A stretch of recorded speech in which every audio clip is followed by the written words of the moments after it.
I just want to start with a story that most of you will identify with. This is just the human predicament. You want to change something about your life that you're not happy with, but every time you try to change it, you can't do it. It feels too hard.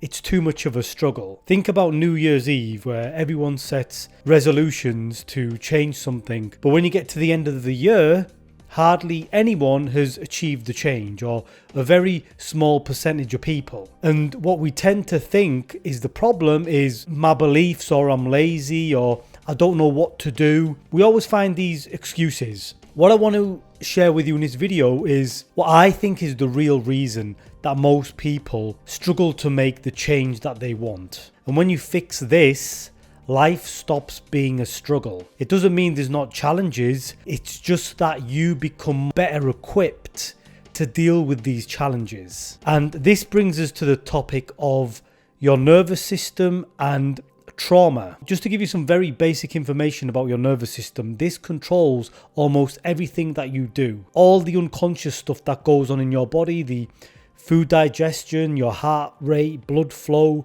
growth, aging, hair growth, hormonal balance, homeostasis, whatever. All of these things are just automatically regulated by your nervous system. It's all unconscious, it's all going on. You're not doing it. So all of that stuff is controlled by your nervous system, but also all the things that you consciously choose to do. You decide to pick up a cup of tea, or you decide to go for a run, or watch a video, or scroll on your phone. You're making them decisions, and your brain is sending the message to your body to do it. So everything is happening through your body. And your body, the foundation of it is your nervous system. So we can safely say your nervous system is controlling everything you do or do not do. So when it comes to pursuing a goal or creating some sort of change, your body is not doing what your mind wants it to do. So there's a problem, right? Why isn't your body doing what you think that you want? Everybody knows what they would like, but why does nobody get it? The point I'm trying to make is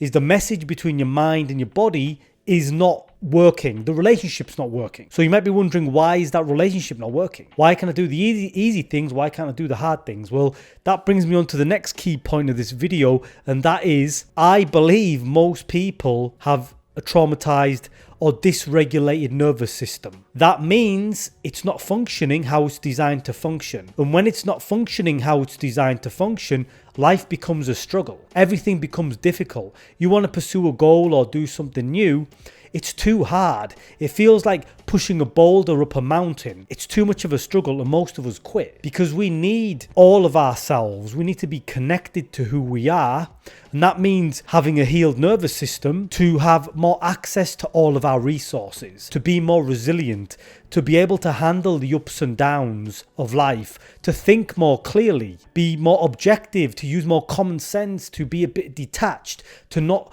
get caught up in emotion. There's so much associated to this one thing. So if you get your nervous system healed, I honestly believe you will go a lot further than you have been going. And it's not that there won't be challenges, but the path will be clearer.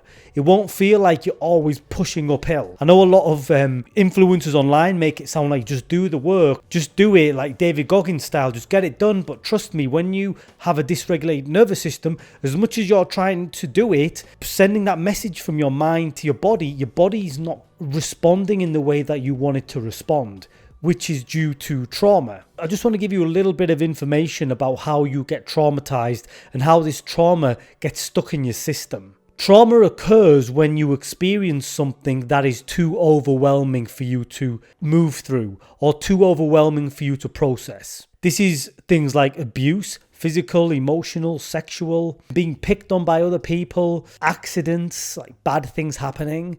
All of these things, and probably a whole host of other things, create trauma. You don't know how to work through them. Nobody teaches us. So when you experience something overwhelming, your body naturally goes into fight or flight. It's a natural response of the reptilian brain, which is the most foundational aspect of your programming. You don't have any control over it. It's completely subconscious. Think about a reptile. A reptile just does whatever it wants to do. It sees a fly, it just flicks his tongue out, eats the fly. He's not thinking about it. Think about an alligator. An alligator doesn't think about whether it's going to eat the person. It just does it. It's just what it does. The point I'm trying to make is this part of your brain just reacts automatically, fight or flight. So you experience something overwhelming, some sort of abuse or some horrific incident, your brain wants to fight or flight. So it cultivates or creates a lot of energy, like tons of energy. I don't know how much exactly, but a lot of energy. And that energy is to help you mobilize to fight or flight. Now, a lot of the time, we can't fight or flight. Think about when you're a kid, and this is why kids get a lot of trauma. This is where most people get the trauma, is when they're young, because overwhelming experiences happen. You're abused or you're around domestic violence or some horrific incident, and you can't process that. You can't flight, you can't run, and you can't fight. Where are you going to go? Who are you going to fight? You're just a kid. Because when we're young, we don't have adult capacity to deal with big things. We have child capacity. And this happens to adults as well, but I'm just saying children are more susceptible. Anytime something big happens, you can't process it. The human being cannot let that move through them. The reason that happens is when we are threatened, we generate a lot of survival energy. This survival energy is designed to help us run away or fight. But if you can't run away because you're a kid, where are you going to run? Or you can't fight, who are you going to fight if you're being abused? Maybe whoever's abusing you is a lot bigger than you. So all that energy comes up to run away or fight. You realize neither of them are viable options. So that energy then gets stuck in your system because you didn't use it. This is when people go into freeze response. You probably heard about that as well. So when you freeze, the energy that came up is now stuck in your system. And this is where CPTSD comes from, is because people will have a lot of these events. Maybe when you're growing up, like you're always getting abused, or people are picking on you, or your parents are always arguing over and over again, and you're not mobilizing that energy, you're not releasing the energy, and it's getting stuck. So now it's stuck in your system. Once it's stuck in your system, you disconnect from yourself. That energy is going to have some repercussions. It's going to affect you. Check out my last video where I talked about how trauma disconnects you. But this is essentially what's happening. And when you are disconnected through all this excess energy, you are cut off from all of your resources. You are cut off from resilience. You are cut off from your ability to think clearly. All the things I mentioned before, and be objective. You get triggered easily. You go into fight and flight. You get anxious. You get stressed out over little things. I did share in the last video something called the window of tolerance, which I'll just bring up again here quickly because I think it's relevant for this. And I've actually started to color code these zones because I think it's easier to understand. So we said in the last video, a lot of people are stuck in hyperarousal, which is the top part of the spectrum. This is when you're in fight or flight or survival. You are anxious, stressed out, overthinking, worried. I call this the red zone. You're in the red zone, right? Most people are chronically stuck in the red zone because they've got all this trauma in the system. Or they easily get activated, which just pushes them into the red zone. And you're chronically stuck there. How's your life going to look if you are in survival all the time? Everything is going to be difficult. I'll come back to this point. Bottom end of the spectrum, we've got hypoarousal, which means you go into like a depression, a sadness, like a freeze, a shutdown. This zone is for those of you who always feel unmotivated, you maybe procrastinate a lot. I've labeled this zone the black zone, right? That's the lower end of the spectrum. The middle spectrum, where we want to be, is the window of tolerance.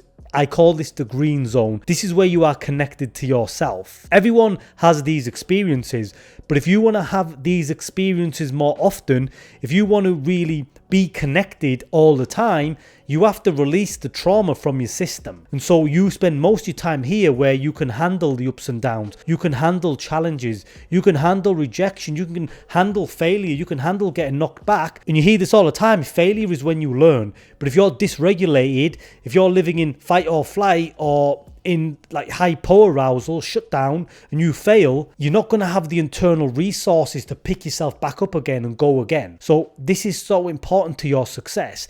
This is why you keep struggling, because you're not accessing all of your resources. It is, of course, no fault of your own if you experienced a lot of traumatic events and they have left their scars on you, but it is your responsibility to heal this stuff, because when you're left living in survival, life literally looks like you are living in survival. Imagine if you were living thousands of years ago and there's like wildebeests out there, there's other tribes, people are trying to steal from you, they're trying to steal your woman, they're trying to kill you, trying to take everything you've got. Like, that's dangerous. That's living in survival. If you're like hyperactivated, you're in hyper arousal, that's how you're seeing the world. So when it comes to pursuing your goals or changing your life, all you're seeing is competition. All you're seeing is how other people are out to get you, or other people are trying to beat you. You've lost the connection where you see it as kind of a collective thing. We're all growing together. You're here to help people. You're here to serve.